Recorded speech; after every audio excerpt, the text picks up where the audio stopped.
텅 빈 캔버스처럼 느껴지는 삶이 있다. 24세 서유진에게 서울은, 특히 고궁의 담벼락가는 더욱 그러했다. 낡은 빈티지 야상 점퍼 주머니에 손을 찔러 넣은 채 그녀는 거대한 스케치북을 옆구리에 끼고 광화문 앞을 서성였다. 늦가을의 싸늘한 바람이 두 뺨을 스쳤지만 그녀의 눈빛은 바람보다 더 차갑게 가라앉아 있었다. 세상에 대한 불만 혹은 자신의 재능이 하찮게 취급받는 현실에 대한 냉소 같은 것이 어려 있었다. 저기 부동자세로 서 있는 수문장. 화려하지만 어딘가 답답해 보이는 구군복에 얼굴 표정 하나 없는 목석 같은 모습. 유진은 펜을 꺼내 들었다. 저 연기를 뚫고 들어가 진짜를 끄집어내고 싶었다.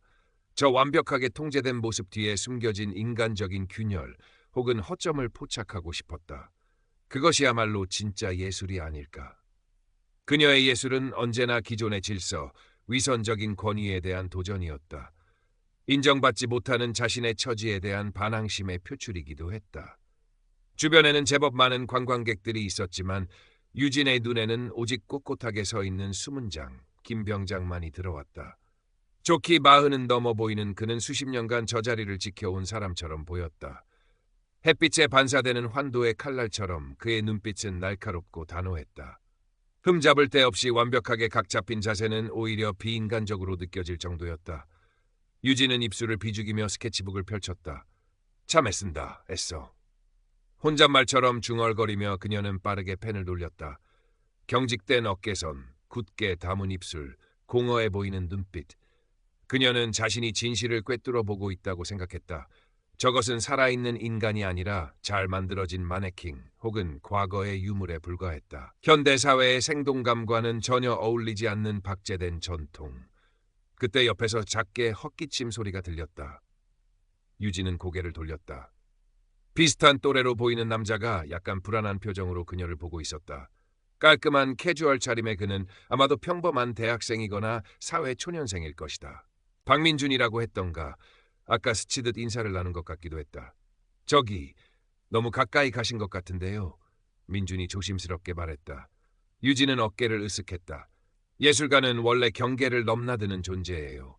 그녀는 다시 김병장에게 시선을 고정했다. 그래, 경계.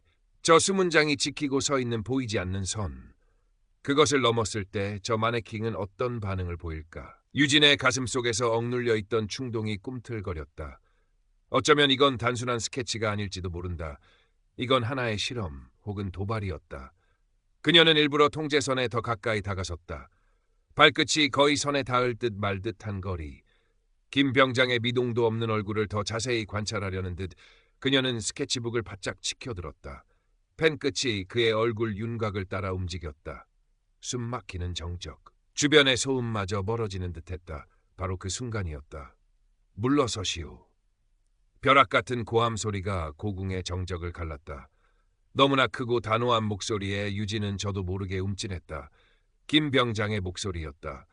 평소 관광객들에게 안내방송으로 흘러나오던 부드러운 음성과는 전혀 다른 강철 같은 엄격함이 묻어나는 명령이었다.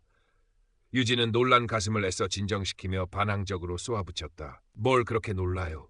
그냥 그림 그리는 거잖아요. 그녀의 목소리는 생각보다 더 떨리고 있었다. 김 병장은 유진을 직시했다.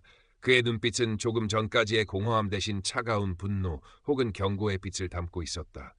규정된 선을 넘었소. 즉시 뒤로 물러서시오. 그의 말투는 딱딱하고 기계적이었지만 그 안에 담긴 무게감은 유진의 심장을 짓눌렀다. 오기가 발동했다. 여기서 물러서면 지는 거다. 그녀 안의 예술가적 자존심 혹은 치기 어린 반항심이 고개를 들었다. 진짜 당신 모습을 담는 거예요. 그렇게 숨 막히게 서 있는 거 말고. 그녀는 한 발짝 더 앞으로 내딛는 대신 도발적으로 그의 꼿꼿한 자세를 흉내내며 어깨를 으쓱거렸다. 그리고 더 역동적인 구도를 잡으려는 듯 스케치북을 든 팔을 갑자기 김 병장 쪽으로 뻗었다. 그의 공간을 명백히 침범하는 움직임이었다. 김 병장의 반응은 즉각적이었다. 그것은 분노의 표출이 아니었다. 수십 년간 몸에 뺀 철저히 규정에 따른 반사적인 움직임이었다. 그는 오른발을 땅에 강하게 내디디며 우렁찬 고함을 다시 한번 내질렀다. 물러서라 하지 않았소. 동시에 그의 손에 들려있던 환도가 번개처럼 앞으로 쭉 뻗어나왔다. 공격하려는 의도는 아니었다. 그러나 날카롭게 벼려진 칼끝은 유진의 코앞에서 멈춰서며 명백한 방어선 혹은 위협의 경계를 그었다. 악! 유진은 비명을 지르며 뒤로 나자빠졌다. 갑작스럽고 위압적인 행동에 완전히 균형을 잃은 탓이었다. 차가운 돌바닥에 엉덩방아를 째으며 그녀는 반사적으로 손을 짚었다. 찌릿! 손목에서 날카로운 통증이 느껴졌다. 동시에 옆구리에 끼고 있던 스케치북과 펜이 바닥에 나뒹굴었다. 아끼던 만년필의 펜촉이 쨍하는 소리와 함께 부러져 나갔다. 스케치북 표지는 긁히고 구겨져 볼품없이 변해버렸다. 순식간에 벌어진 일이었다. 주변의 관광객들이 웅성거리기 시작했다. 몇몇은 놀라서 입을 가렸고 몇몇은 스마트폰을 꺼내들었다. 조금 전까지 그녀의 예술적 행위를 흥미롭게 지켜보던 시선들이 이제는 당혹감과 약간의 비난을 담아 그녀에게 쏟아졌다.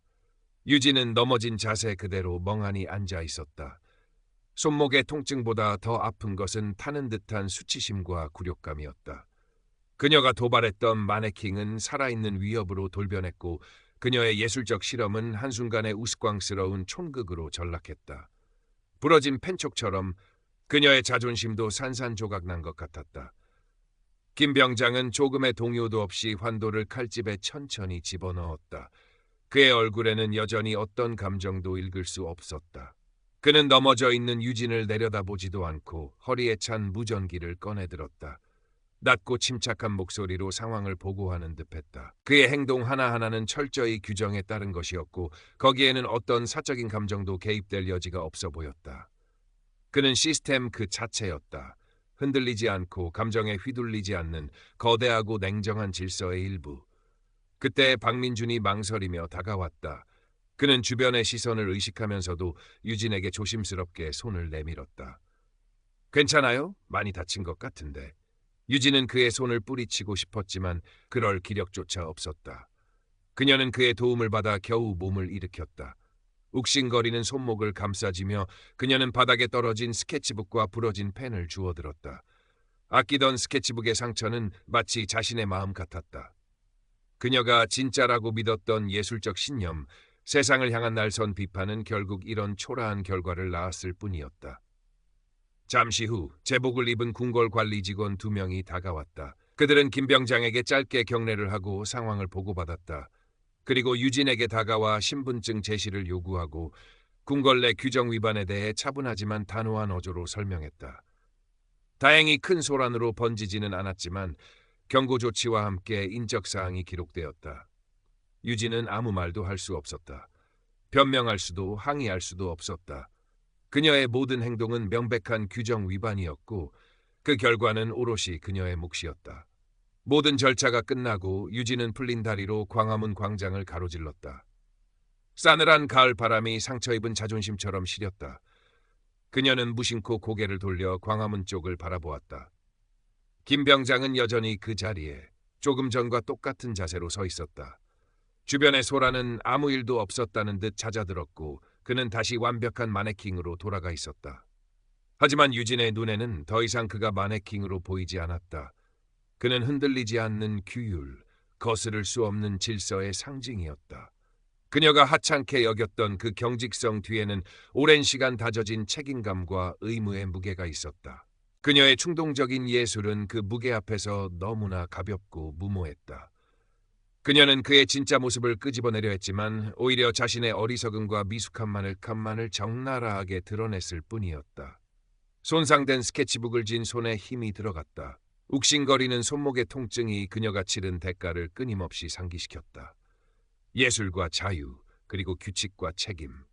그녀는 그 경계 위에서 위태롭게 비틀거렸던 것이다. 어쩌면 진정한 강인함은 경계를 무너뜨리는 것이 아니라 그 경계를 이해하고 존중하는 데서 오는 것일지도 모른다.